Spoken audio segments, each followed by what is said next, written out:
Karen, welcome to Not Another Fitness Podcast. Thank you. Firstly, thank you for coming on today, because I know it's not easy to come and talk about yourself. It's not an easy thing to do. So let's just start at the beginning. Mm-hmm. So when did you start working with me, with us? So I came to you in October 23, and I'd been watching the Facebook page and a bit of Instagram on your account and whatnot. So yeah, I needed to take control, and that's when I decided to make the change. So just out of interest, how long were you that process of like seeing me on Facebook and Instagram? Was that just you saw me and you thought you'd get in touch, or was it like a space of a few months where you're like thinking about it? Yeah, I think definitely over a few months. I've been seeing various things popping up on the local community pages, and I thought it looked like something that I would be interested in. So was there, because I always ask this when people start, but was there a kind of a moment that like I need to make a change, or was it a series of things, or? Yeah, it was a moment. I had seen a picture of myself with some of my friends, and I wasn't happy with what I saw. It didn't look like me, and it just upset me. So I knew that I needed to take some responsibility for that, and that's why I decided to come and I think pictures see are a big one, aren't they? When people see pictures of themselves, you have an image in your head of what you think you look like. Yes, yeah. And then when you see a photo, which is reality, I think sometimes I do it. I look at a photo and I'm like, whoa. Yeah. Or like, oh, I haven't done my hair. Oh dear. Yeah. Or whatever. I think especially women, we're quite conscious about the way we look. Yeah. So, I think that's why we do the photos for results as well. You know, it doesn't really lie over a period of months, so you either see a difference or you don't, and it takes time, obviously. But I think there's no line there, whether it's a picture in clothes or sports. When your head you look different, I think, don't you, sometimes? So when you see the actual photos of it compared next to each other, I think it's reality. I think you're very much like, wow, that is a big difference. I have come really far. Yes. Whereas you might think, oh, I haven't done much, I don't look that different. And when you actually look at the photos, yes, yeah. So before we start about kind of what you did once you got started and all that kind of stuff, just go back a little bit then, before that time where you kind of started. What was your kind of lifestyle like? How did you kind of get to that point where you were kind of putting on weight, and you found out, I'm not happy with how I look and feel? I think for myself, it's not the first time that I have lost a lot of weight and then put it back on. It's probably happened to me in my lifetime maybe 2 or 3 times, and I realised that the weight had crept up over lockdown, and then since lockdown, and in between the lockdown as well, we moved house. I left my job and I changed to a new studio, and I was busy trying to get a new client base, and trying to get my after moving. So everything kind of was a bit sporadic, and I wasn't keeping an eye on what I was eating. I definitely wasn't doing any exercise, and as I say, I just found that it had crept up. And back in 2016, I managed. I was in my 40s then, and I managed to lose, I think it was about 3 stone in 8 months. And I didn't really do any exercise, but Did you break your leg, or was you break? I broke my ankle at that point as well, so that's why I couldn't do any exercise. So I just stopped. I just kept an eye on what I was eating, cut down on my carbs. So I was pretty much having mostly just protein, and it worked for me. As I say, I seem to have lost a lot of weight quite quickly. Yeah. So I kind of had that in the back of my mind, thinking, well, I can just do that again. I remember when you started. I remember that conversation actually. And I tried it, and by this point I was I was 51 by this point, so I realised that obviously the menopause was kicking in and all my hormones were all over the place, and what I was doing back in my 40s, it just wasn't working for me. So you think this time, that was going to be one of the questions, really, this time compared to last time or previous times when you've lost weight, has it been more difficult because of your age and everything? Yeah, this time I've felt it's slower and harder. I've had to work harder. But it's definitely been a lot more fun this time. Yeah, you got stuck into it. Yeah, it's not been a chore. Yeah. Yeah. You think as well, like, so you started, would you say October 2023? 2023. When I first came to see you, it was the end of October because I was going on holiday with some of my girlfriends. So I think we'd done some PT. We started with the PT and then my we kind confidence was so low. Into doing the challenges and the classes and stuff. Yeah. But, so how much now, so time frame, what's that? We're talking... Well, I think it's a year and a half. Year and a half, so 18 months. Flown by. How much weight have you lost since that then, since right at the beginning? So, since, I think probably almost 3 stone since then. So long. That's a lot, yeah. But it's also a long time as well, because I think... That is, I mean... But in a good way that you've maintained over that 18 months steadily. Yeah. That's what we've noticed, you've still done loads of things, haven't you? Like you go out and you've got, holidays and you've still I've got my social life, I've got my work life, I've managed to sort of work everything in to fit around it. Was it like that before when you said you were in your 40s and you did it and you lost that... a lot of weight over that 8 months? Was it the same? You still had a social life, or was it just all in on the nutrition and the fitness stuff? Was it quite a bit more regimented or more strict maybe? I still had a busy social life, and I was very busy at work as well. So yeah, it was pretty much exactly the same really. It's just, I think... It just felt quicker. It's just, it felt quicker because I've done it in my 30s, I've done it in my 40s, and obviously now doing it in my 50s. Yeah.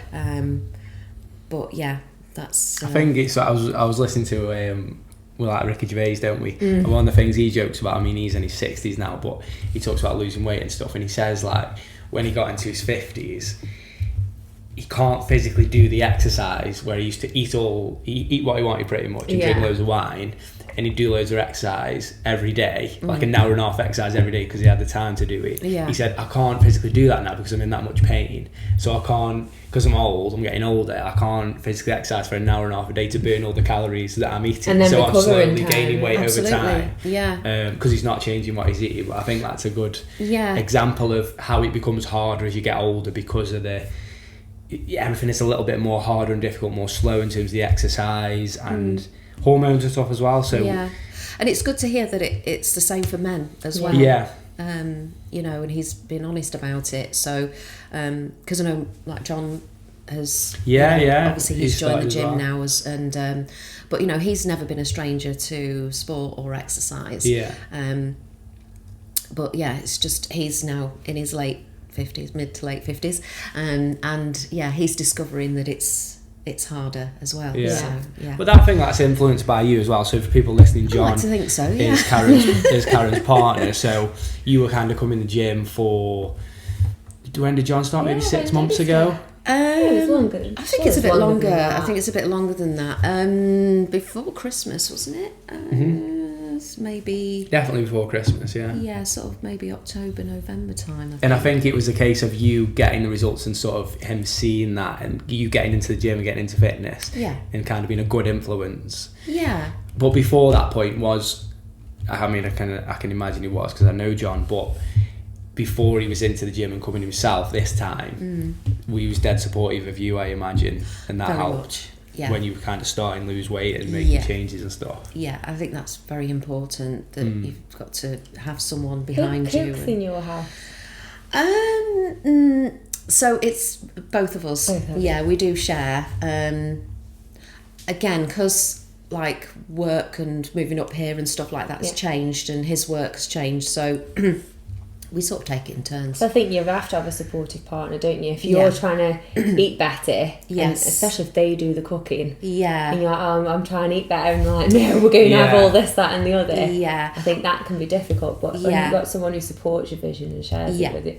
I do all the shopping. That's good. Well, that's a good start. There's always, I have a menu every week. I see you've got we've got a similar thing. So it chops and changes. We don't have to have that on that specific day. Yeah, we're a bit like that. I like to plan, which is one of the things that this new me has taught me really about planning ahead. So that's a bit more detail then. So obviously you said this time now in your 50s it's more difficult than it was in your 40s in terms of getting results. You're probably doing very similar things, but the results have maybe been a little bit slower. But talk to us kind of then practically, what have you specifically changed over that period of time to get the results that you've got? Because obviously 3 stone's a lot of weight to people listening, and they'll be like, how has she done that, and how has she be able to maintain it over that 18 months?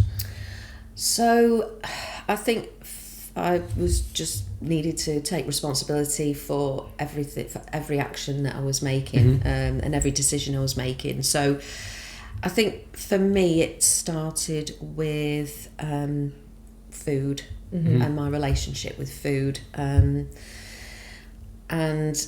just everything in moderation, and keeping a track. So I have a fitness tracker. So you talk about that, that's like taking responsibility. That's like, obviously I do that with all my clients, and it's like the ultimate responsibility for eating is keeping a food diary. As long as you're honest with that food diary, exactly. The ultimate responsibility is looking at what you're eating on a daily and weekly basis. And I think also, in the past for myself, I'd probably do the exercise and think, great, I can have that treat now. And whereas this time I've been doing the exercise and not taking that into consideration when I'm planning my meals. So I'm sort of eating what I should be eating in a deficit, but probably in more of a deficit because I've been working it off, doing the exercise. But then still having things that you enjoy as well, because you said But you planned for that. But I planned for that, rather than just going, I'm going to do some exercise and I'm going to go out for a big meal or have a big chocolate bar or whatever it might be. Exactly. And that's a big one, because that is, like you said, your relationship with food, in terms of how you exercise, and the relationship of like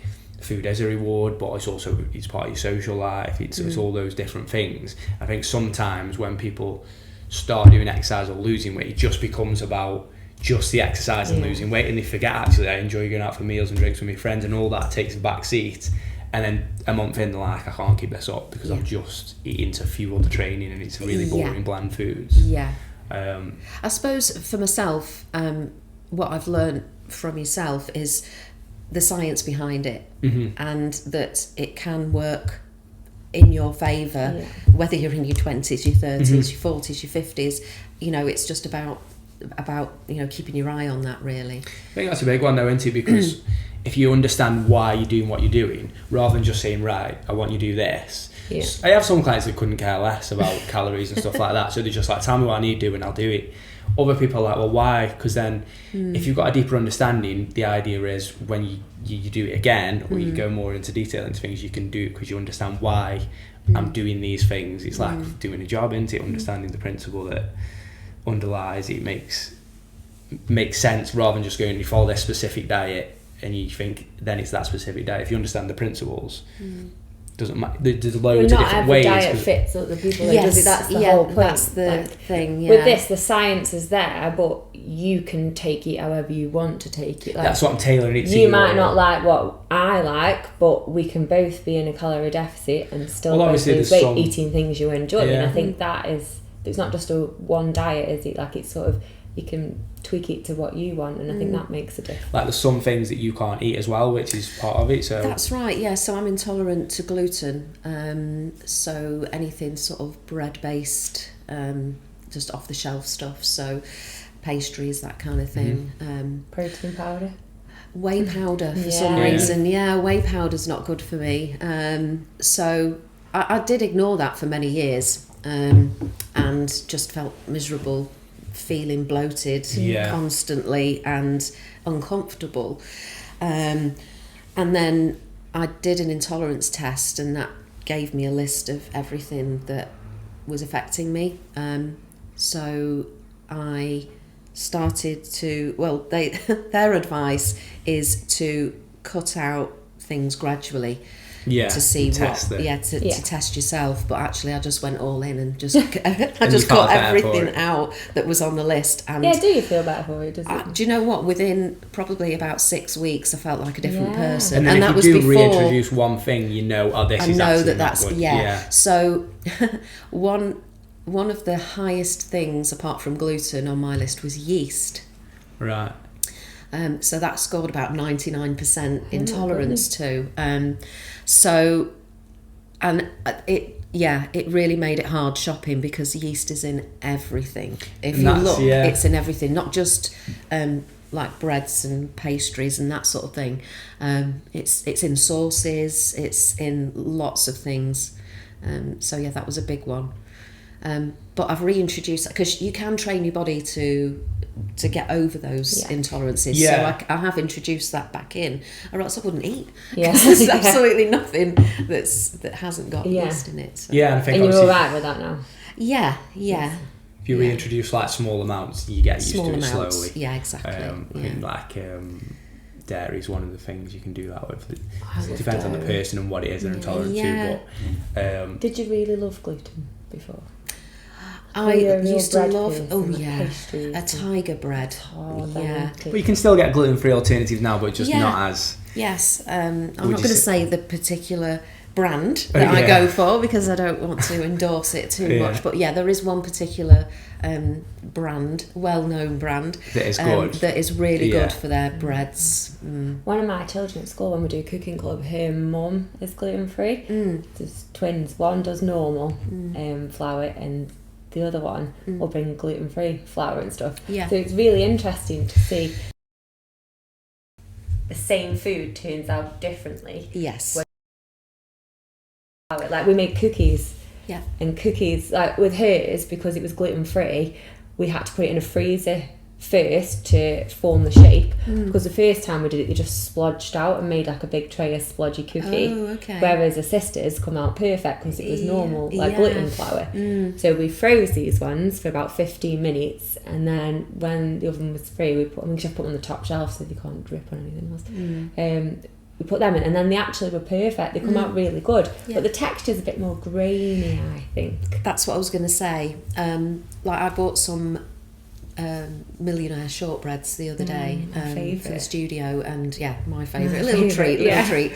And they were so crumbly because it's obviously maize flour or rice flour what they use. We're actually making them next week at Cooking Club. Okay. Yeah, and I bet she will bring the gluten-free version. The flour. And her sister, like I say, brings the normal one, so it'll be interesting. And both of them always let me try both of them, so it'll be really interesting to see how that comes out, the shortbread, because like I say, it's quite crumbly and the texture. A lot of people say that they can most tell the difference with bread and pasta, but actually I know a lot of people who can't tell the difference as well with the pasta. The pasta's softer, isn't it? Yes, I think it's much softer. I have had it, but I don't mind. You have to cook it a bit. That's it. I don't mind it a little bit sort of chewy, but if you overcook it, gets but you a bit sloppy, can tell, can't you? I bet you could get it as close as possible. Yeah, but I think that you have to learn how to cook with it as well, because it is so different. It is, I've had this little girl for a couple of years now, so we've managed over the last few years to work out that you have got to freeze it first to make sure it comes out the same. But it's trial and error. When you're new to it, you're finding it out all the time, isn't it? Yeah.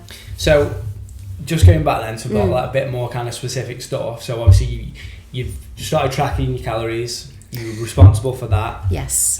What else kind of changes did you make? So I made time. I made time for the gym, and I made time to exercise. I think that's one of the biggest things people say, don't they? When I stopped my excuses, because it's so easy to just get home from work or and sit on the sofa and not go out again. Especially in winter, especially in winter, and it's the same for the mornings as well. I mean, when I'd exercised before, I would always train in the morning, and I remembered that was the best time for me. So on an empty stomach, or with a cup of tea or coffee or whatever. But yes, I You had to kind of change that because you started training in the evenings mainly, so didn't you? I did start training in the evenings because up until a few months ago it just worked better for me with my job, because I was working like 45-minute drive away, so it was easier for me to come in the evenings.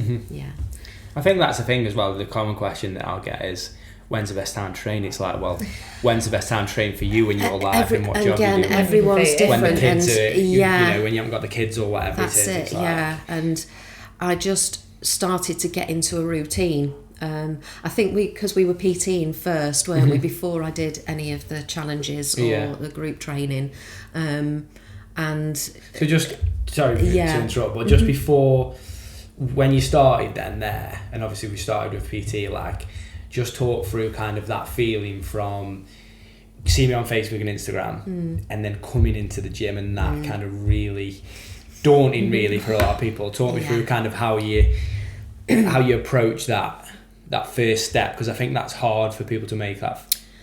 Yes, it was hard to admit that I needed some help. When I used to come for my PTs, I just started to get a little bit of confidence back, and I think that's what I needed.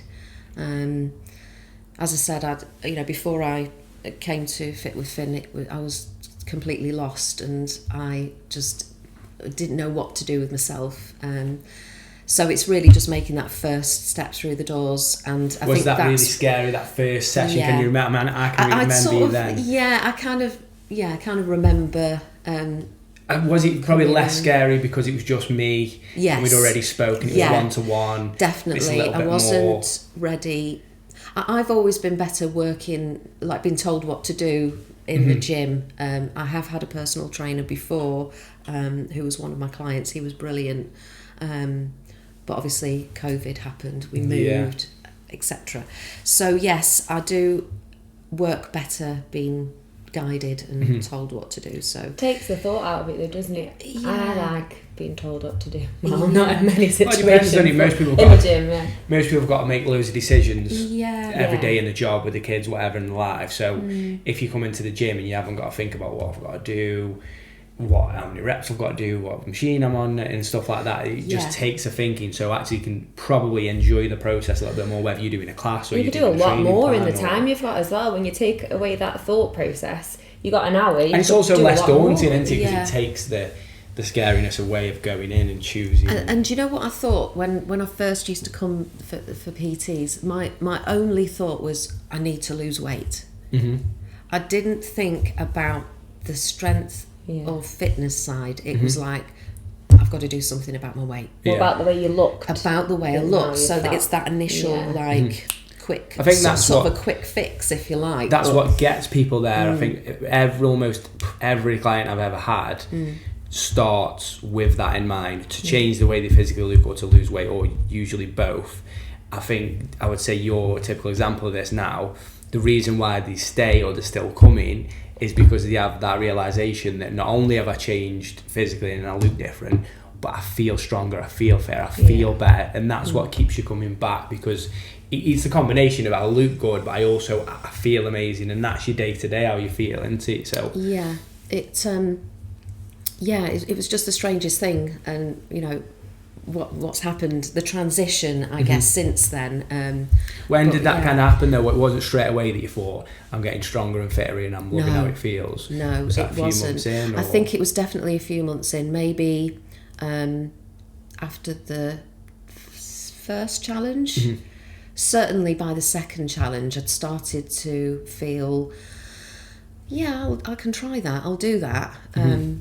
I remember seeing it in you. Yeah. Of going, the difference from, I'm here to lose weight and tell me what to do with my food, and I'm here to do exercise, and I see it with a lot of clients, it's like, now, actually, I can do that. Let me try that weight, or let me see if I can do that, because I want to push myself in the gym. Yeah, because I think after PTing with you and then starting with the challenges, for the first couple of challenges, there wasn't a massive difference in my weight. And then I started to see the science behind it, like we've talked about, and then I realised that actually it's not just about the weight. I can feel myself getting stronger, getting fitter. But I think also what I liked about doing the PTs with you and, you know, having that guidance is that you really listened to what I wanted.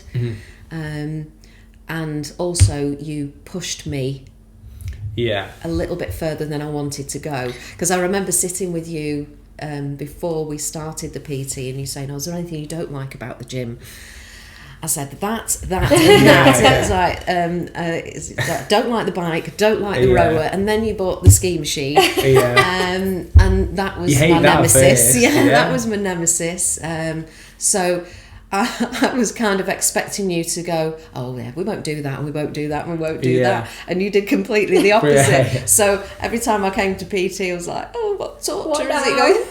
What torture is he going to be? I think it's one of them. It's funny, isn't it? Because I say this all the time, like, you tend to not like what you're not good at, and most people when they start, they're not good at many things in the gym because they either haven't done it in ages or maybe they haven't done it ever.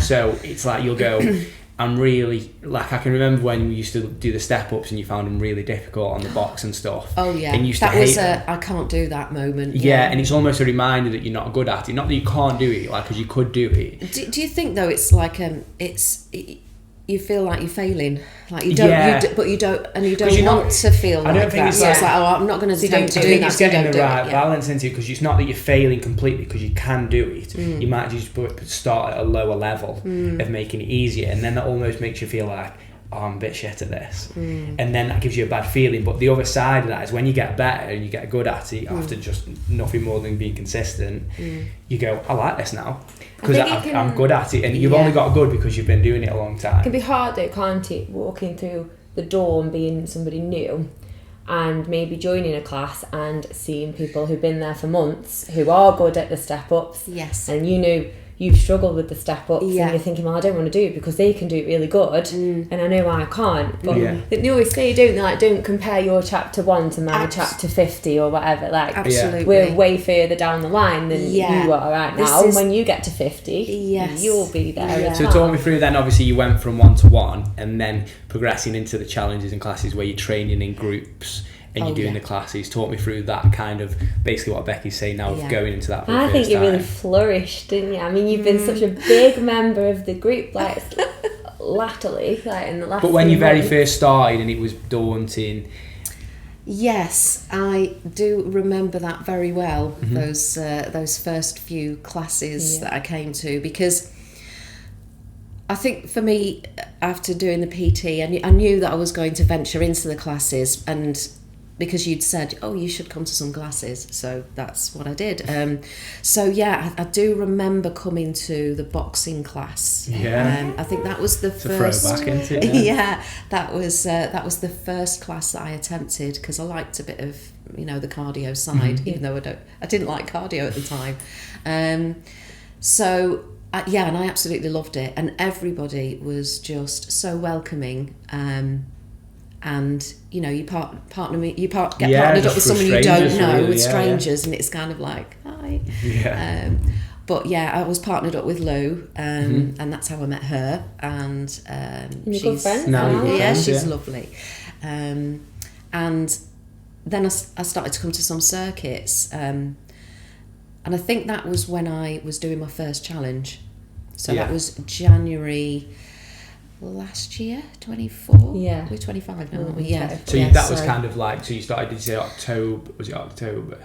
I started the PT with you so in October. 3 months then you started. I actually doing did the classes. October through to January with just PTs. And then progressed into going. And then I did a little bit of boxing, and then I got into doing the challenge. And I think as well, the challenge was great. All the challenges were great, but I think the package that you offer, you can take advantage of all the classes. You can. The sunlight has gone. You take advantage of all the classes because it's all in with the package. Do you think that makes you try ones that you maybe wouldn't have tried 100% before for me? If you were paying as you're going to add a card or something. Yes, it made me sort of try out some different things. You got that I nothing probably to wouldn't. lose, Yeah, that I probably would. And you're with a circuit, everybody's you're all in it together. So.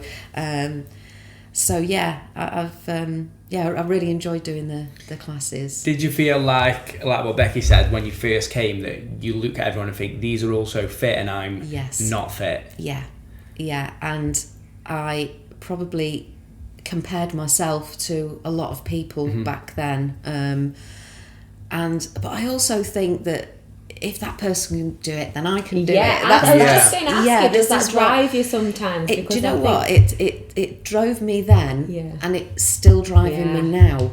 It's that boredom in the gym, I think. When I see somebody, I did the burpee challenge, didn't I? I'm like, 15? I can get better than 15. But I think as well... And I'm like dying doing these burpees. I think I can do it, do it. Yeah. And I think that just seeing a number pushes you. I don't think I can do that. Yeah. There's such a diverse, like, age and, like, different shapes, sizes, ages in the gym that everyone's completely different in terms of the fitness and stuff like that as well. But you're looking like, well, if they can do that, it's not all 19-year-olds that are like, because then you'd be like, well, I've got nothing in common with them. They're 30, 40 years younger than me, so I'm never gonna.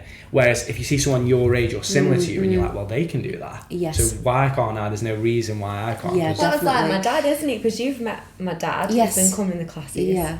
And he was like, oh, I don't know about this, I'm a bit old for doing that, and a bit old for doing this. And then he comes on a Thursday, and everyone's maybe a little bit younger than him, between 10 years, and less younger than him. But he was looking around, he was thinking, there's more people near my dad's age than there is near my age. Yeah. So actually, he was looking around, and he loves it, doesn't he? He comes out and he says, where's the lady with the tattoos? Yes. So you're not there. I was like, Dad, Karen's like, I'm rubbish with names. Didn't he pay me a compliment the other week about the weight? He did. Yeah. He did. He's like, well done for doing that weight. Powerhouse. She said, with the tattoo, she's a little powerhouse. I said she is.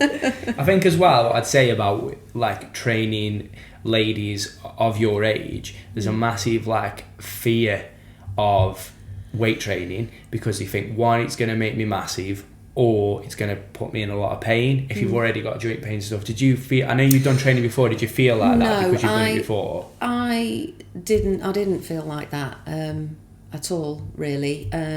Because you've had a PT before and you've weight trained before. Yeah, I've done weight training before. But yeah, the whole thing about, getting massive and stuff, or bulky, I wasn't, that really didn't sort of enter my thoughts, really. But I know that a lot of people, a lot of ladies especially. Do. Yeah. And then even with the pain side as well, obviously, because you've got previous experience, I'm more talking about people that have never weight trained before. Especially, I get clients in their 60s and 70s sometimes, and they're like, I want to come to the gym and do weight training, but I think it's going to hurt me. And I'm like, actually, he's going to do the opposite. That's it. And it's just retraining your brain, isn't it? So I think trusting it. Definitely trusting the process. Yeah, this is what we say at work as well, about trusting the process. Listen to the professionals. They know that they know their stuff.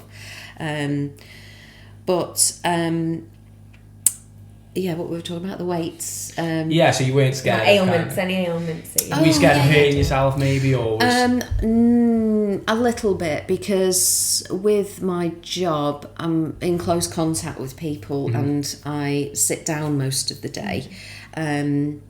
So I sort of overcompensate on my hips and my back and my shoulders. That's where it affects me more. You're in that one position, just tattooing and you're in, all day. you're in that position, and sometimes you don't move for hours. And then I'd noticed it. I mean, I've been doing it a long time, so I've noticed it more over the last 5 years. Little niggles and aches and pains, and my joints and my knees. But I think a lot of that also, coupled with going through the menopause. I'm 53 now, so I was perimenopausal when I was about 45, 46, so fairly early. And so you get those niggles anyway.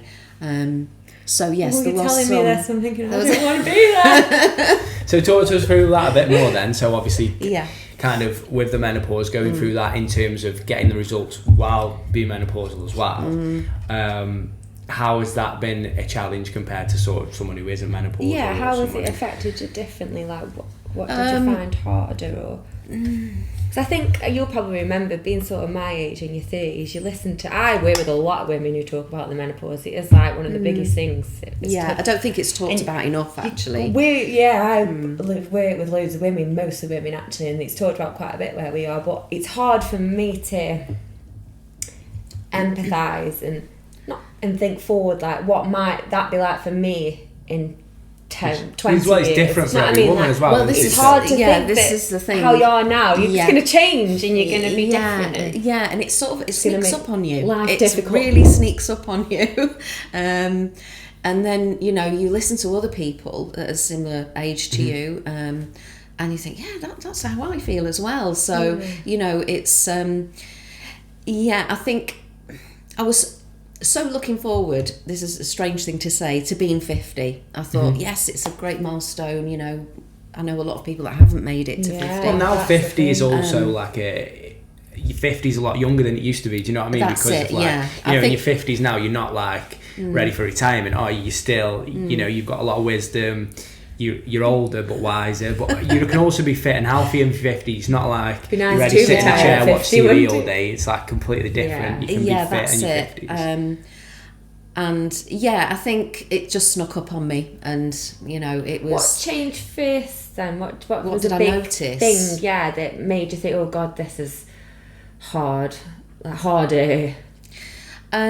The aches and pains, the tiredness. I was very tired. One, my energy was absolutely zero. So when you're thinking about coming to the gym and you're getting in at night and you've got no energy whatsoever, that must be really difficult. Yeah, I mean, I was talking to Julie about this last night. It's so hard, you know, when you haven't got that energy and you're at your lowest low to actually get up and, you know, and do something. Go in the gym when you feel like that make you feel more energized and feel better afterwards? It does me, yeah. Or are you still shattered? No, for me, it's just the best. It's the best remedy for me. To get, if you can get over that, once you've got there, you can get over that hump and that. Yes. Which is the same whether you're going through the menopause or you're not. Well, that's what I was thinking, because when I get in from work, I'm tired, and I know it's nowhere near as tired as you would be when you go through the menopause, but you think, I could just sit here now and I could just not move. Yeah. But then when you go and you do it, you do feel a million times better. You're so happy that you have done it as well. So I was, one of the things you were asking me about what have changed to do this, that and the other. So I was making sure I wasn't going home first when I was coming in the evenings. So because I was working at a Fairway Way, I would get changed at work, get into my gym gear. I'd already made the decision in the morning. That morning that I'd taken my kit with me, get changed at work, I'd go straight past my house and come straight to the gym. And so there was no excuse for me not to go. Unless I was feeling unwell or you know. But once you get there and see everybody, you get talking, and then it becomes a bit of a social, doesn't it? And you forget that you're tired, and you just go round. You can make your way through the circuit, and then before you know it, you're done, aren't you? Yeah, absolutely. Yeah. So it was like, has the menopause affected your sleep, or definitely. So that's a big thing on your energy as well. I say to you, don't you? If I get woken up by the cat or anything, I'm grumpy. Yes. So for me, I think that's one thing I listen to people your age say about sleep, and I think that must be so hard. Yeah, I've always struggled with my sleep since I was a teenager. So I suffered with terrible insomnia for quite a few years as a teenager, and so I went through periods of just not getting enough sleep at all for months on end. You know, that was That's hard. Horrible, isn't it? Yeah. So how's your sleep now? Yeah, it's much better. Much better. I think I do fall asleep on the sofa quite a lot. My mum's like that, isn't she? And she'll say to me, Dad, I'm not tired at 9. He'll go, it's because you fell asleep at 7. Should we go another episode? Yeah, I'm up for it. Out for the cat. We feel like that now, don't we? Getting older, like we're not old, are we? Well, just not early 20s anymore. But you feel like you want to go to bed earlier and stuff like that, and it's just like everyone's just got a busy lifestyle, haven't they? You know, you run your own business. I run my own business. You know, you're always constantly on the go all the time. It's hard to switch off as well. It is hard to switch off, but my therapy is I go through the doors and I forget about my day and for an hour or two or whatever. That's what the gym and I'm is just for me, constantly concentrating on that. So what changes did you make to help you sleep then? Did you make any like changes, or did it just sort of naturally come happen, from eating better? And do you think the exercise helped? I think definitely exercise helped. I love sleep. I find it fascinating. I'd made so one thing that happens with the menopause is you get like hot flushes. So I was getting mine during the day, and then that stopped, and I was getting them at night.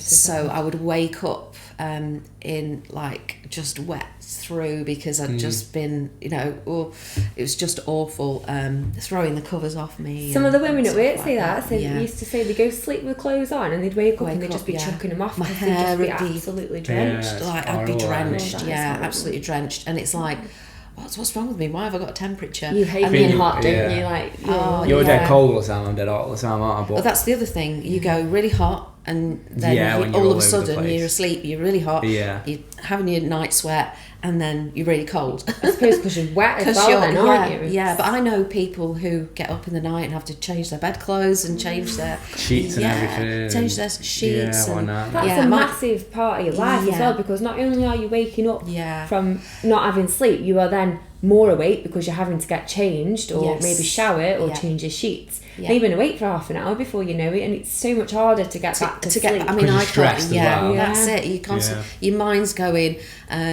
So that was one of the main things was that I was getting terrible palpitations, which was giving me anxiety. Yeah, well, of course, I'm prone to being anxious anyway. So and that just the culmination of that and feeling low about myself and the way that I looked and all of that combined was just I just didn't know which way to turn. I was so emotional, and so I did actually go and ask for some help eventually.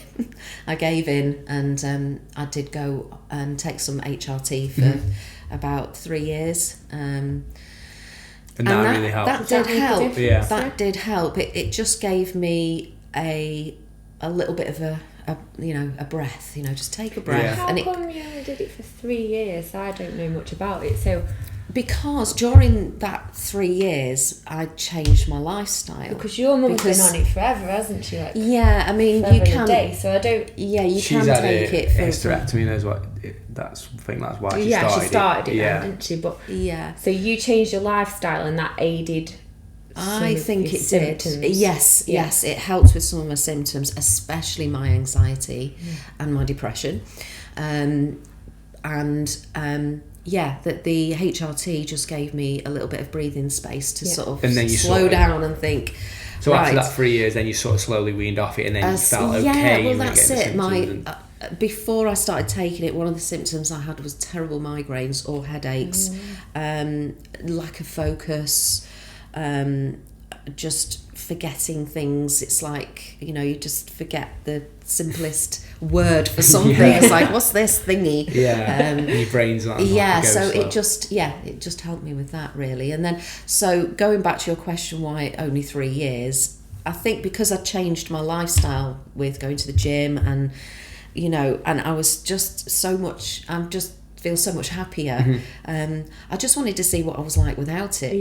And if you could manage, and whether I could actually manage, because I think originally when I realised I was going through the menopause, I'm not going to take anything, I want to do it all holistically and naturally, and I was trying that, but it just you end up fighting against yourself. I was fighting against myself, and it just wasn't working. The thing is that I don't know if I'm right in saying this, but it's a bit of a stigma around having HRT maybe amongst women. I don't know if there is, but in terms of accepting the help and sort of giving into it a little all the bit, women at work rather than battling it, like fighting. And they all tell each other to go on it as well. If there's somebody who isn't on HRT and they're suffering, they'll say, go and get some HRT. Well, it's a little bit like if you've got a massive headache. This is a very small example. If you've got a massive headache, it's like, I don't take tablets. Would you take the paracetamol to ease the pain for a few hours?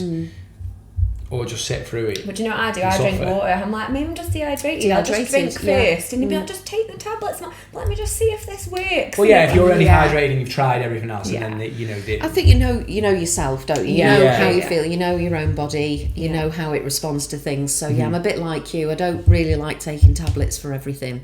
This is the whole. If you can solve it another way, solve it the opposite. He'll get like a twinge in his forehead. Because I don't feel like that very often. So I felt that all the time.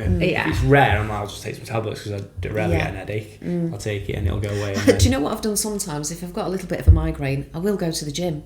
Yeah, and it does help. Yeah, it does ease it off. It's like that almost regulates everything, doesn't it? It is. Yeah, I don't know whether it's because you're concentrating on what you're actually doing there rather than sitting there feeling sorry. I think sometimes you can sort of. I know that's not for everybody. Is sit and think about you've got an headache. If all you can think about is you've got an headache, then you can concentrate on it. When you just shift your focus onto something else, you forget that you've got an headache, or it's just not focusing on it. But so, just talk to us. Obviously, we've said the obvious in terms of physically what you've achieved over the last 18 months in terms of losing nearly 3 stone.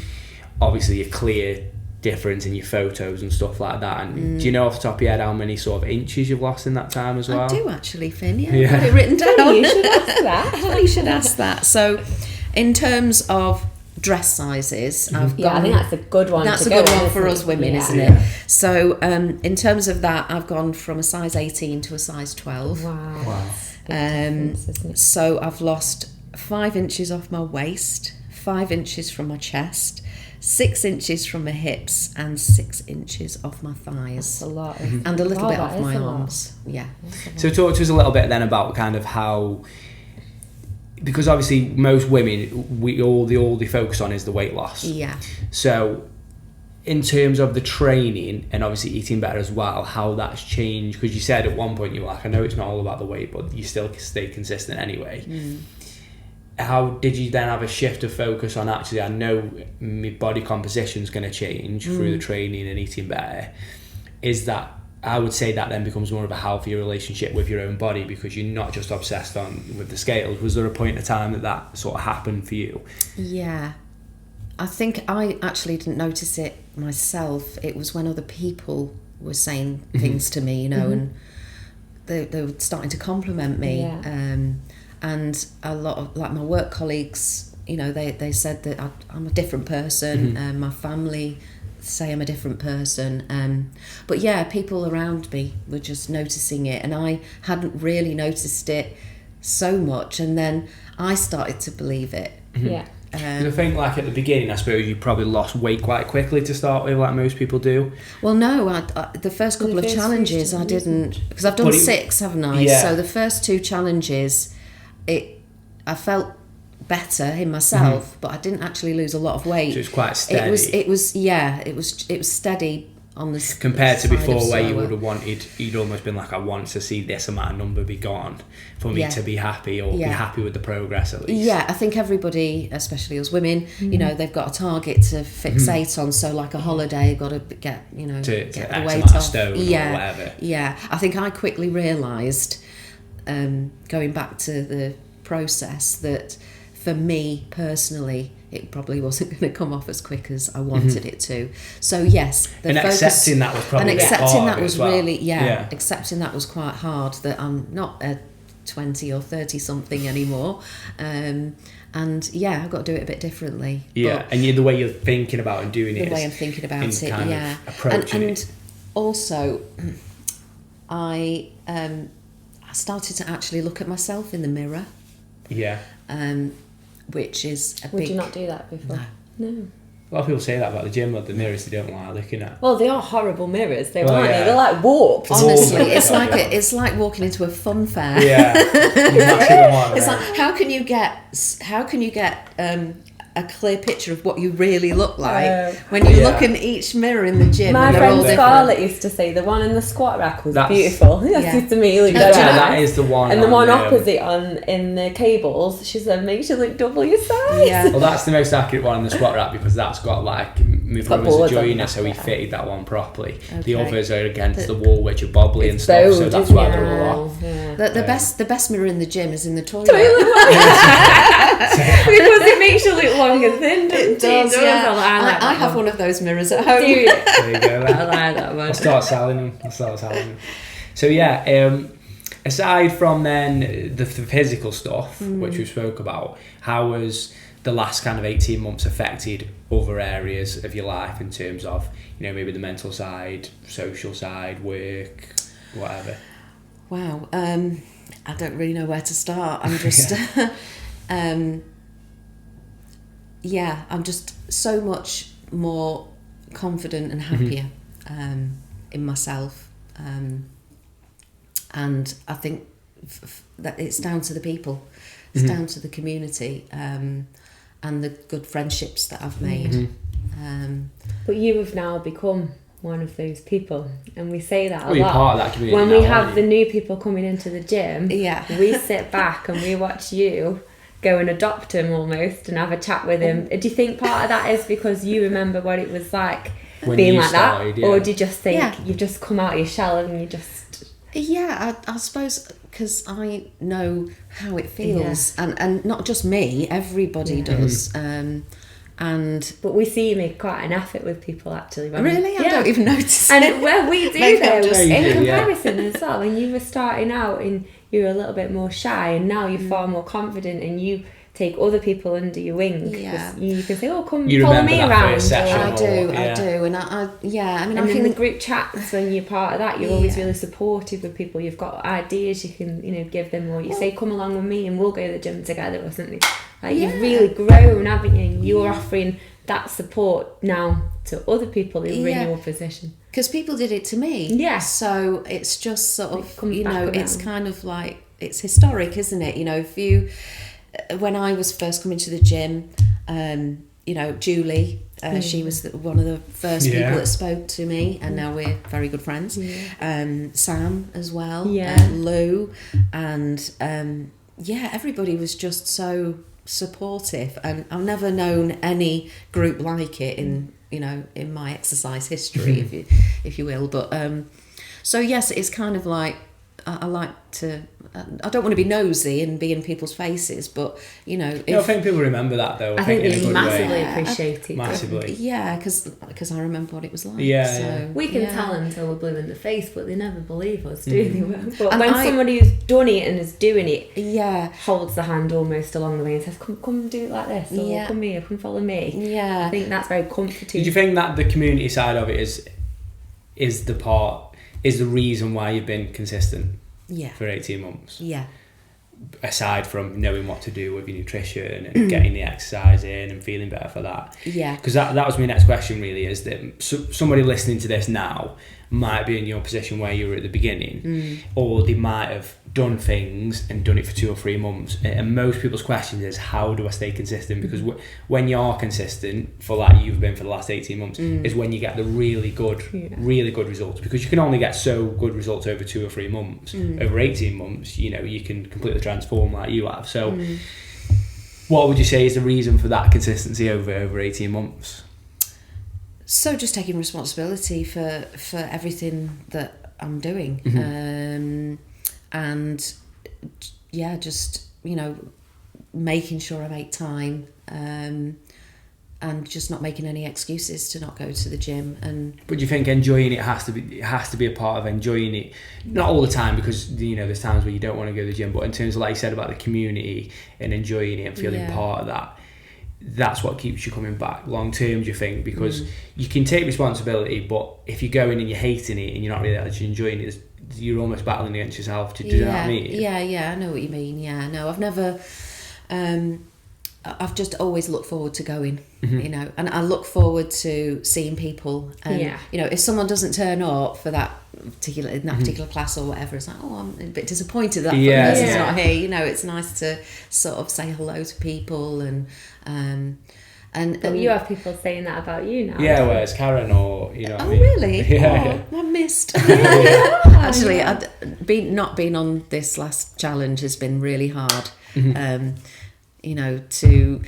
To to not be part of the group. Yeah, because you were a very big part. You still are, but more so in the challenge groups. Yeah, in the challenge groups. You're yeah, a very definitely. big part of that, and because you've done so many challenges, I think you offered a lot of wisdom to new people, didn't you? Who were maybe starting out. Yeah, and it's funny because somebody said to me the other week, like, I used to look at you in the classes and I think, what's she coming for? She looks great.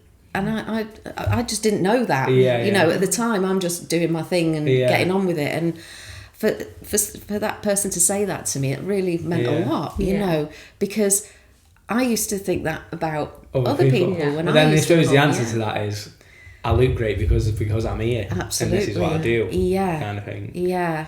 Because I suppose new people coming in that don't know me, haven't seen what I look like before, or haven't seen the last 18 months. Exactly. So it's only when you do that comparison and you have. That's what I try and say to people who start, like, especially when people are low in confidence and they're being really hard on themselves at the beginning of the journey, like most people are, is they're just 8 months in front of you. That person that you're looking at, they've just been coming for 8 months longer. That's it. Yeah. That's why, everyone says don't compare yourself to other people, because you don't know when they started, what they've gone through, and etc. You can't even compare, because it's like comparing a square to a circle. It's just completely different, isn't it? So definitely. But it's just going. And I get inspiration from other people, even the new people that come in. I get inspired by them. I was watching Jan doing her burpees, and I was like, well, if Jan can do it, I can do it. I remember watching I think it might have been Abby actually in one of the circuits, and she was doing proper sit-ups, and I was like on the incline bench, and I've never done it like that before because it would hurt my knees or hurt the bottom of my back, and so I just avoided it and just used to do them on the mat.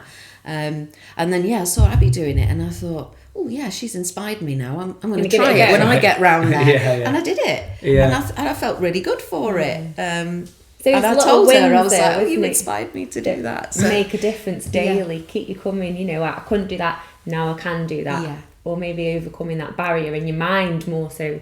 Yeah, I think that's a lot of what I do with whether it's PT or the classes or whatever kind of the training side is, making the decision for someone else that they can do, because usually you get in your comfort zone in terms of training, what exercise you can do or the weights that you can do.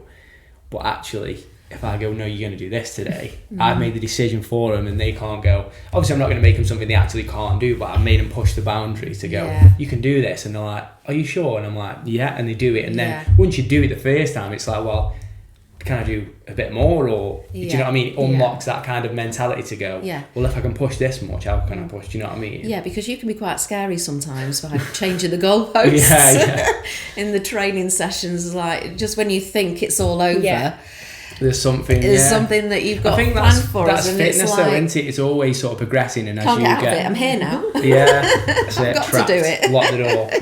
But I think sometimes people say, does it ever get easier? And I'm like, well, it does, because you get fitter, but we just move the goalpost to the next one. Do you know what I mean? Because now you can do that, like the sit-ups. You got really good at that, and then you do the next level, which is a little bit harder, and so on. So it just keeps going on and on, but in a fun way that you can enjoy actually pushing yourself. I think that mentality is what encourages the progress in and out of the gym, and enjoying to putting yourself in that position where you can push hard or do that extra thing, rather than just going, I'm doing X, Y, and Z so I can be X, Y, and Z weight. It's just a means to an end, and that ends quickly, rather than it being, I suppose, a lifestyle, which is cheesy but true. Yeah, it's good. Love it. So, let me just check if there's anything you want to ask. Well, you were gonna. There was a few things that you were gonna ask me. So, what have you found the hardest about? Yes, that was So, I found this quite hard to answer, because my first thought was, well, nothing's hard about this, because I enjoy it so much. But actually, when I really sat down and thought about it, it's all been hard, because nothing in life and anything that you do comes easy anyway. So for me, it's about overcoming my fears about doing certain exercises like the rower, the ski, anything to do with cardio. But you're not, if you don't try it, you're not going to get to where you want to be. Where do you think that fear comes from, though? You fear that you're not going to be able to do it, or fear that you won't be good at it? Well, it goes back to failure, doesn't it? And yeah. nobody wants to feel like a failure. So to avoid that feeling, we just don't do it or avoid it completely. Yeah. So it's just we get in our own heads, I think, about things like that. So you think it's just putting yourself in that situation anyway, and just doing it anyway, just do it, despite of that feeling. Absolutely. And my advice to anybody coming in now is, don't let any of your insecurities get in the way of your progress and where you want to be. And don't be afraid of stepping out of your comfort zone. I spent so many times in our PT saying, I can't do that. No, can't do that. No, that hurts. I think it's one of them, though, like in terms of like the insecurities and stuff. I always say, like, the action that you do is the evidence, not the thoughts that you have. So if you can act despite those thoughts, if you can't do this, but you just try it, and you might be bad or not do amazing straight away because it's the first time you've done it, you still prove yourself wrong by doing it anyway. And I think that depends on how you look at it. But I think the mindset stuff of mentally looking at, well, I've done it anyway, and that's an achievement. That put myself in that situation. Whether it's going to the gym the first time, doing an exercise, whatever it is. But I mean, after saying that I can't do that for so many times, I realised that I'd try and do it, and I'd try and do it during a circuit. And because nobody's watching you, are they? Everyone's just doing their own thing. Everyone's thinking the same thing. Everyone's trying to get through. Everybody just wants to get round the circuit, and I'd think, I might try that. Oh, so and so's doing that. So I've seen them do that. I'll give it a go. I'll give it a go and see how I feel. Yeah, they've set that weight up before me. I might just leave it on and see if I can do it. Yeah, that's right. Like, not just take it off straight away. I just try, and then you're a bit like, oh, actually, I did do it. So I'll try that next time. So if you had a friend or somebody that you know that was in your position when you started, thinking about it, maybe they've seen me on social media, whatever, they've seen the gym, what advice would you give to them if you would say, right?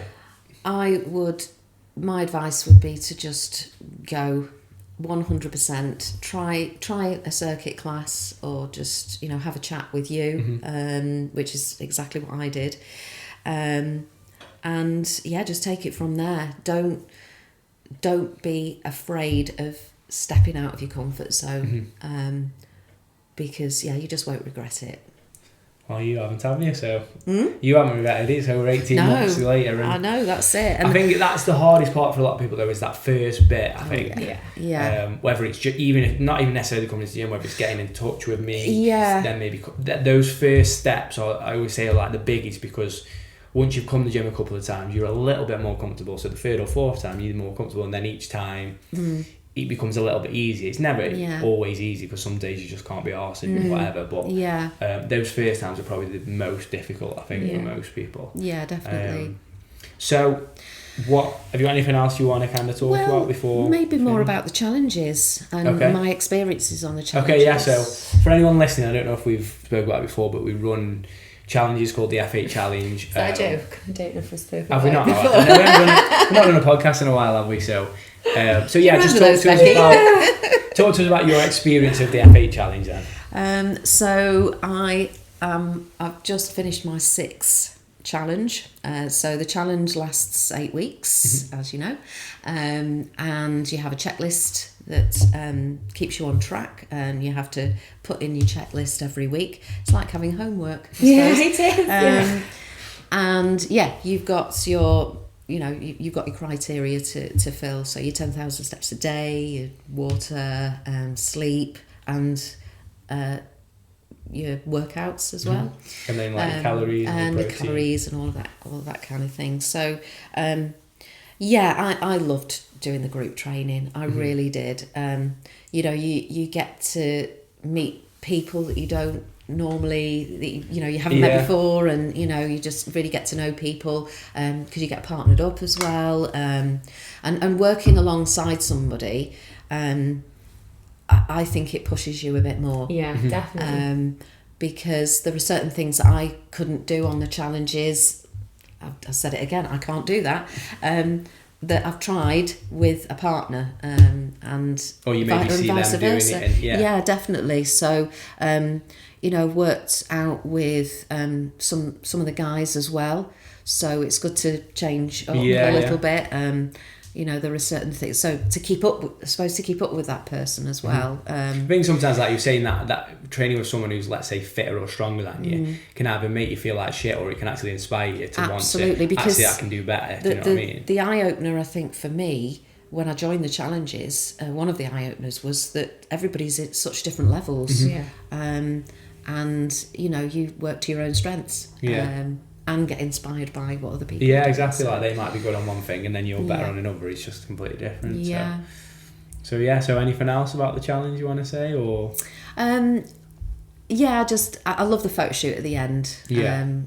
Carl, who does the pictures, he's just amazing. He makes you feel so confident and comfortable. He's a nice guy as well. He is. He just makes you feel $1 million. He really he's does. Experienced, isn't he? So a lot of people say, I don't know if I'm going to come because I don't know what to do with this photo shoot. But he'll tell you, won't he? The first photo shoot that I did, I had a panic attack about an hour before, and I was terrible. I wasn't going to come. And I remember walking through the door, it was all in darkness and it was all moody, and I thought, I don't want to do this. But you're not the first to be like that, are you, for the photo shoot? No, because I've done, out of the 6 challenges, I think I've done 4 photo shoots, and now I walk through the doors and I see other people panicking and I'm like, you'll be fine. You'll be fine. Carl's great. He'll make you feel on top of the world. He knows how to get the best out of you, doesn't he? So, and I think the idea of going, as we say to everyone who does the photo shoot for the first time, the idea of being put in front of a camera feels, I'm going to be so awkward, I'm going to look like a tit, and it's like, well, when you've got a professional like Carl, it's like, he tells you where he wants you to be, where he wants your face be, your body, standing in whatever direction, so you don't have to think about any of that, so you don't feel awkward, because he's like, he's almost orchestrating the whole thing, and then he gets a good photo. I think a photo shoot though can be quite daunting if you're only 8 weeks away from seeing that photo in the beginning where you thought you didn't like the way you looked, and then someone's telling you 8 weeks later that you've got to have another photo taken. I think a lot of people come a bit like yourself, seeing a photo of themselves that they disliked, got into the gym for it, it's only been 8 weeks, and you're thinking, oh my goodness, I've got to have another photo taken, I don't want to do it, and then when you actually see what comes out the other side, you can compare it. It took me probably about 3 photo shoots before I actually could see a difference in myself. So that's kind of like 3 photo shoots, that's 6 months into it. So I think sometimes like I say to people as well, like, even though it's the end of the 8-week challenge, it's not the end of time, it's a point in time that they've made progress, and like you did 6 and I needed 4 photo shoots, so each photo you can see more and more progress. I bet you're really glad you got them first ones, aren't you though? Definitely, because I'm not going to lie to you, when I had the first ones done, I wasn't happy with how I looked, because sort of like you were saying, you're only 8 weeks away, and there hadn't been a lot of progress, because as we said earlier, it was a little bit slower for me, and I wasn't really that happy with the pictures, even though Carl is great, so that was difficult for me to look at. But now when I look at the pictures and I see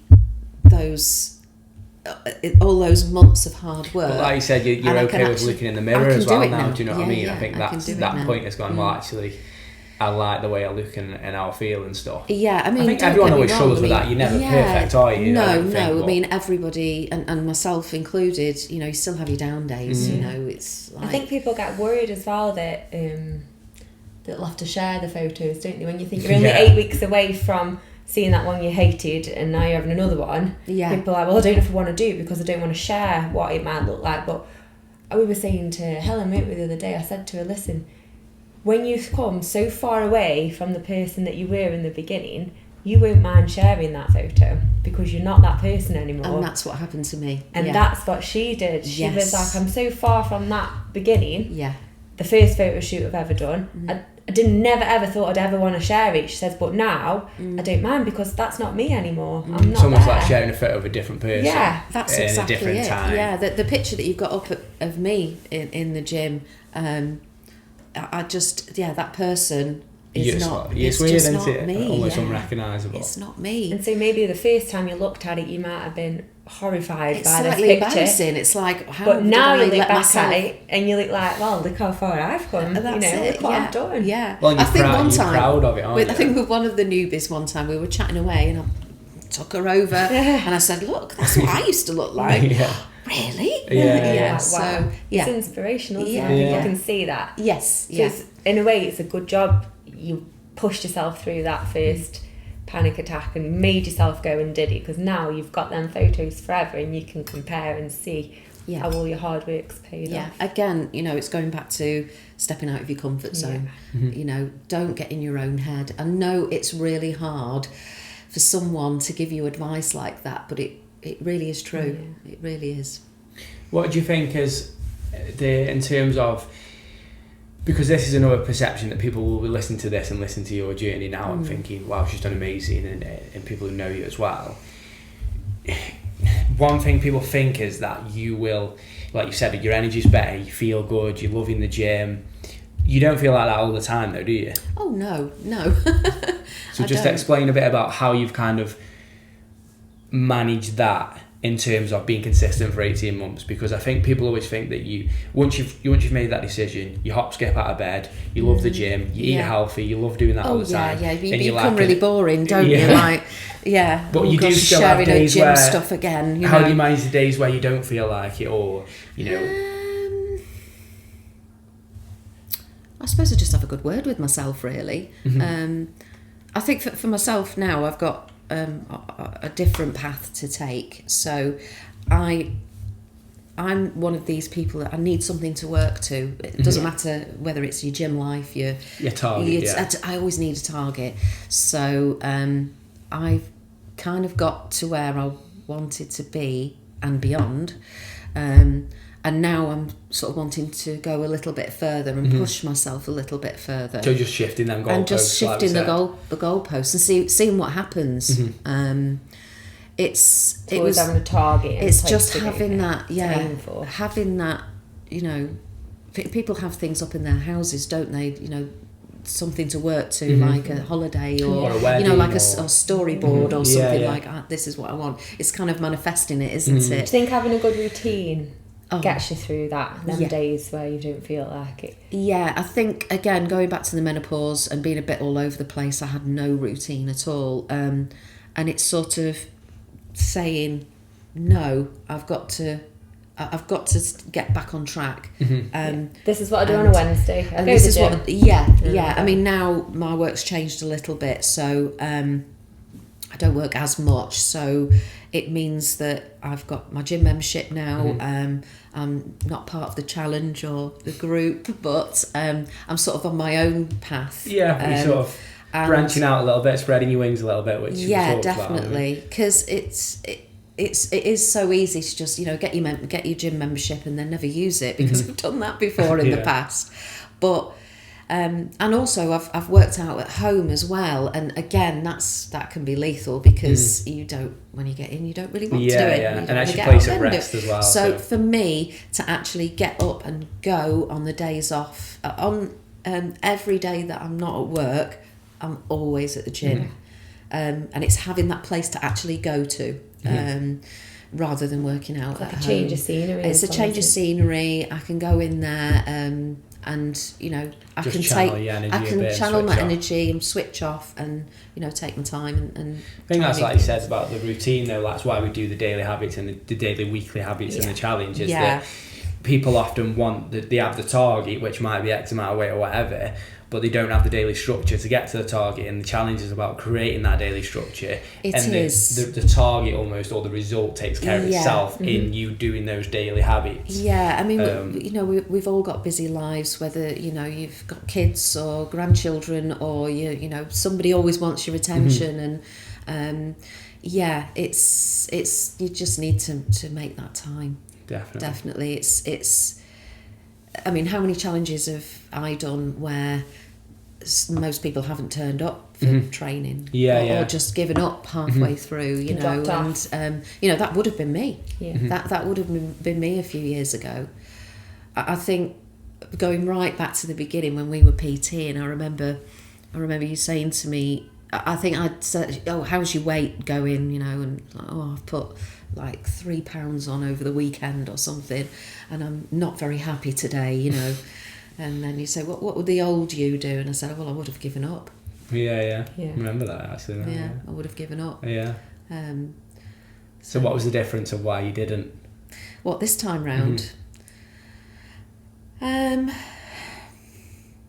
just think I was just more focused. I think you trust in the process, especially at the beginning, because you haven't quite got the results at the beginning. Like you put a few pounds on, and you're a bit like pissed off, and you're like, normally the old you, like you say. Yeah, it's changing your mindset, isn't it? Because it's like, you know, the old me, yes, would have given up and, you know, gone and had, you know, a bottle of wine or and just sat the gym I'm not bothered with that. It's not working for me. I've tried it for a couple of weeks. It's not working. But also, turning up as well is another thing. Turning up to the PTs, I didn't. I know at first I was a bit all over the place again because of the menopause and whatnot. But when I got into that routine, and because I don't like letting people down, so you know, I didn't want to let you down. And the same with the group challenges. Yeah, when you've committed, you've committed, also financially committed as well. Financially committed.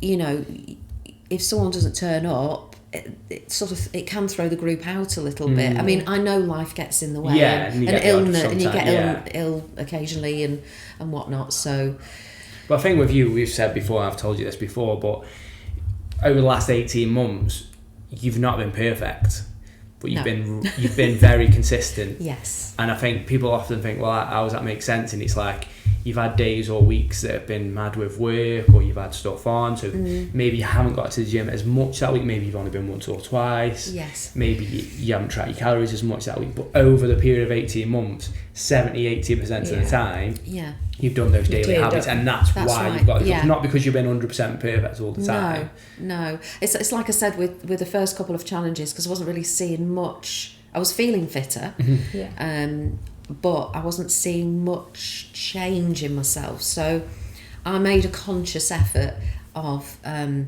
upping my training. So instead of doing 3 workouts a week, including the group PT, I did the group PT and I did 4 workouts a week. So I just made extra time. So I'd go in earlier for work, leave a bit earlier if I needed to, you know, to work it around like that. So it's just about making that conscious effort to, you know, to do something extra. You know. Whatever that's, you know, might be the gym, it might be steps, it might be playing around with your calories, whatever it is. Yeah, that's right. So what's kind of next for you in terms of where you're at now? What are you looking forward to? So what I'm doing now is I am wanting to improve my techniques. I want to get a little bit leaner, and just changing up my training. Getting used to cardio a little bit more as well. I think I'm a lot better with my cardio. That nothing seems to be my nemesis anymore. I think as well, like your training's changed a little bit in the sense that now you do more kind of focused strength stuff, and obviously you've got a training plan now, and you're using the gym probably more on your own rather than still doing some of the group stuff, but mainly on your own. But you're at that point now where you want to do that as well, which is, and you excited to get to the gym. I am, and you're excited to push yourself in a new way. So I think it's good. And I'm already noticing from doing the last challenge to now how my body shape is changing, and I'm liking what I'm seeing. And that's through the strength training as well. And that's through the strength training. So again, it's just staying focused on where you want to be and seeing those changes. And I'm really enjoying it. Good. Do you think now, after doing all this 18 months as well, I know obviously, you know, the gym and me is kind of in the challenges, and you've learned so much. Do you think if you remove me and the gym, and like obviously, let's say the gym shut down and then I go in, that's going to happen, but you've got enough knowledge now to do the things that you've done and still get results without kind of, obviously you might get a PT again or go to a different gym, but I'm saying without just going, you've got a good understanding of calories and how fat loss works, and I think I've learnt an awful lot over the last 18 months, but it would never stop me training.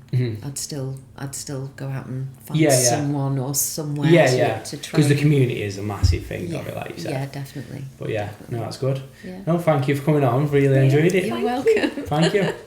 Hopefully it inspires other people. Yes, I'm sure it will. I'm sure it will, yeah. You already inspire a lot of people, don't you? So I think it'd be nice for people to listen to your story and see how far you've got. Thank you. Thank you very much.